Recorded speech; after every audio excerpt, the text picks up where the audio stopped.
just do whatever you want and think nothing's gonna happen. You are not invincible, Chris.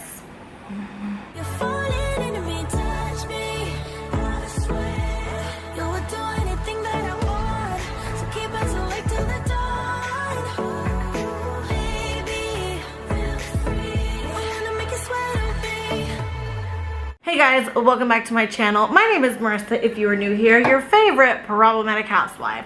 Today, boy, do I have news for you. Chris McDonough of the interview room has been terminated. Account is gone, zip, poof, just gone out of thin air. We're gonna talk about it. So, as you guys know, if you follow the interview room, if you don't, I'll tell you kind of a little bit what's going on. He does true crime. I actually have a series coming on him, like a full series, multiple episodes. Please make sure you're subscribed, hit the notification bell for when that drops. I did a preview of it the other day and I will leave that down below. So, this is just one of the many things that this guy is doing. But today we're going to focus on the main reason why he got terminated. And that was because he was harassing a man on Twitter called Nomadic. I'm going to put his Twitter on the screen. Now, I managed to capture screenshots of the interview room's community posts to Nomadic before his channel was gone. I didn't know his channel was going to be gone, but I was saving things for my videos. He was convinced that Brian Laundrie is this Twitter guy. He did a whole live stream, which I have downloaded, of what he was saying on this live stream.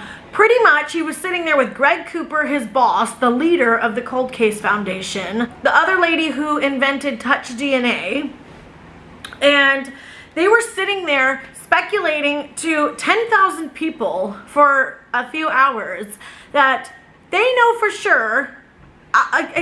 In fact, Chris's words were, I'm definitely positive that it might be him. Definitely, maybe positive. Like, what? Anyways, here's my problem. Here's one of my issues with Chris, the interview room. He takes things too far and he wants to be the one to crack the case. He's so overzealous. He won't listen to any advice, any criticism.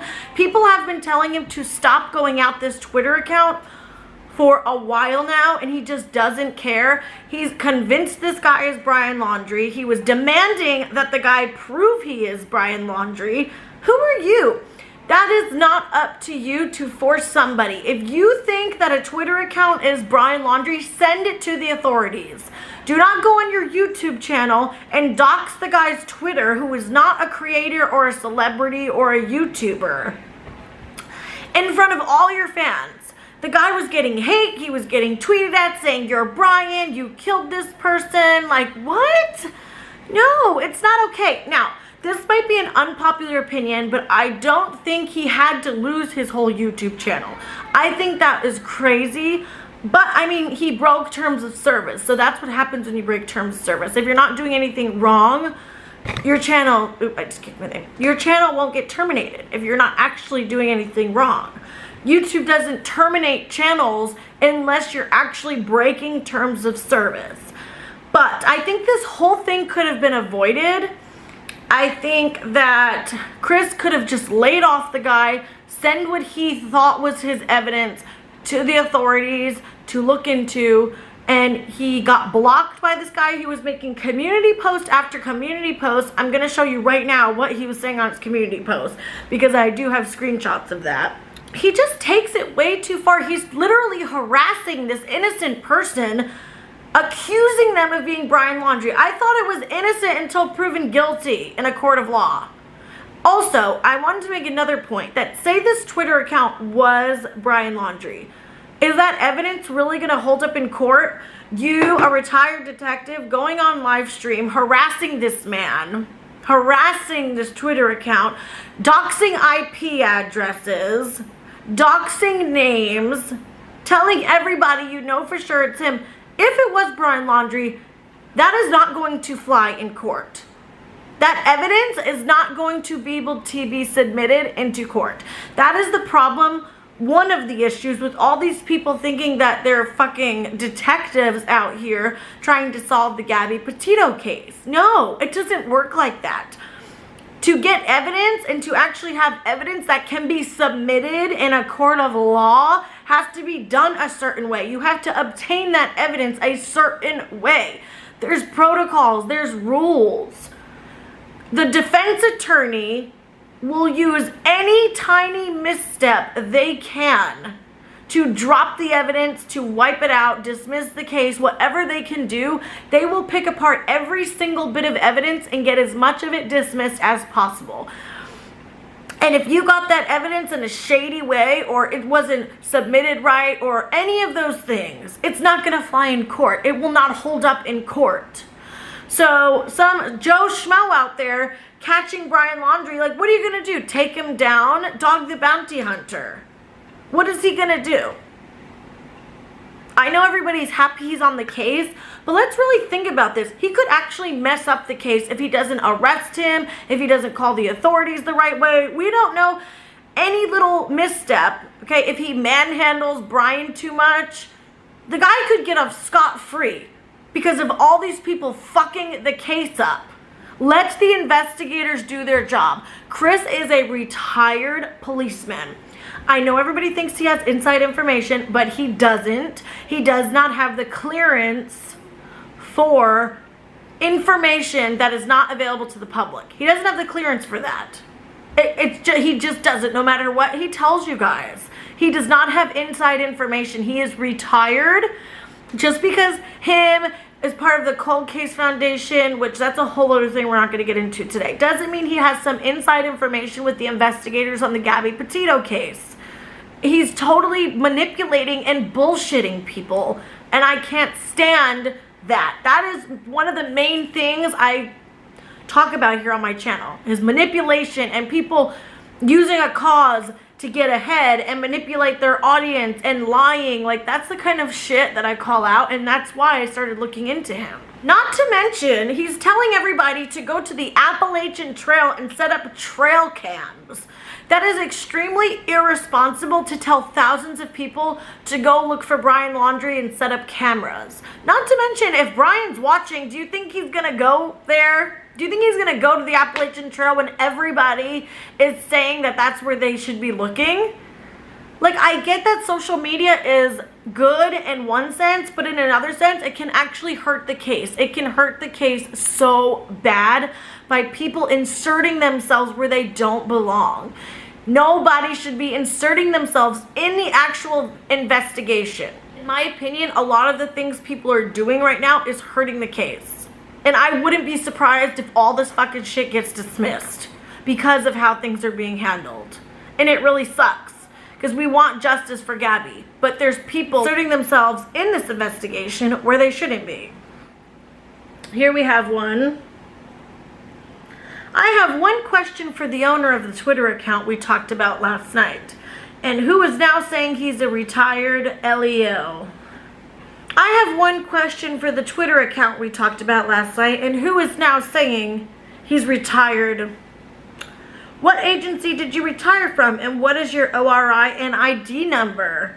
Seeing this person says they are retired LEO will be an easy one to verify. Let's see. So here he is on his community tab demanding the ORI and ID number and the agency of this man who he has no evidence that this is Brian Laundrie's. You cannot demand that. You are a civilian. You cannot just go on your YouTube channel and demand that this guy show this stuff. I'm sorry, you just can't. Here's another community post. Well, I guess he has no agency that he worked for. I asked, stay the course. By the way, this Twitter account proved that he is not Brian Laundrie. Okay, some people found his Facebook. I will leave a channel called Ziggy down below where you can watch what she found. I mean, this is ridiculous. The guy blocked him, and he still did another live stream after that demanding to see the guy's information, demanding that he talk to him, saying that he knows for sure this is Brian Laundrie. This is dangerous. You cannot do things like this. And this is why his channel is terminated. Because this guy, Nomadic Trek, contacted YouTube about the harassment and the bullying. You cannot harass people through your channel on YouTube. It's against terms of service. And what he was doing was harassment. Now, do I think it could have been handled completely differently? Yes. He could have stopped, or maybe Nomadic Trek maybe could have sent a cease and desist, but who knows if Chris would have even listened to that. I don't want anybody on YouTube to get deplatformed and lose their career. That is not my goal when I talk about people on YouTube. I am not trying to cancel them. I am not trying to ruin their life or their career. I'm trying to get them to see another side to things that maybe they're not listening to, hear another point of view, maybe actually take a step back and look at what they're doing as maybe dangerous or fucked up.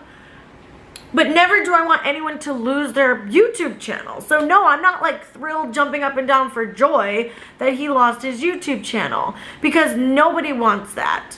No creator wants that to happen to them. But you cannot just go around on YouTube doing whatever the hell you want and think you're invincible. He thinks he's invincible because he has this huge audience of people that worship him and think he's like the #1 credited source for true crime on YouTube. And that's just not true. It's just not true. He is very misleading. He pushes false narratives. He manipulates evidence into being what he wants it to be, just like he showed on his channel that he was convinced about the IP addresses and all this stuff. It's not Brian. The guy proved it wasn't him. So, and he didn't even apologize or take any accountability for it. And that's the problem. That's the problem. This is crazy, guys. This is 2 YouTube channels terminated in a week. I mean, what the hell is going on? Both of them broke terms of service. Negs got deleted too. Craziness. You just have to be really careful what you do on YouTube. It seems like YouTube is like cracking down on this stuff. So, I mean, we all have to be careful what we say, especially as commentary channels. We don't want to come off as harassing anybody, you know what I mean, or bullying. So it's a really tricky, slippery slope when doing commentary, because we don't want to be bullying and harassing and breaking terms of service. So you can give your opinion, but if you take it any farther than that, it can be considered harassment, and then you get terminated. Is that worth it? Is it worth it to take things that far and lose your livelihood and your YouTube channel and your career? No, it's not. Just tell people what you think about something and move along. Like, that's what we're all doing here. Please let me know what you guys think. Make sure you're subscribed. Give this video a thumbs up.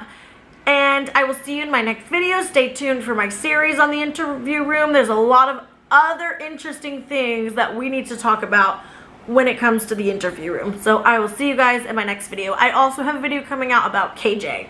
Make sure you're subscribed to my second channel, Not Another Mad Fisher. I will have that link below too. It's kind of where I do like petty little videos and different things that I'm not putting on this channel. So yeah, I'll see you guys next time. Bye.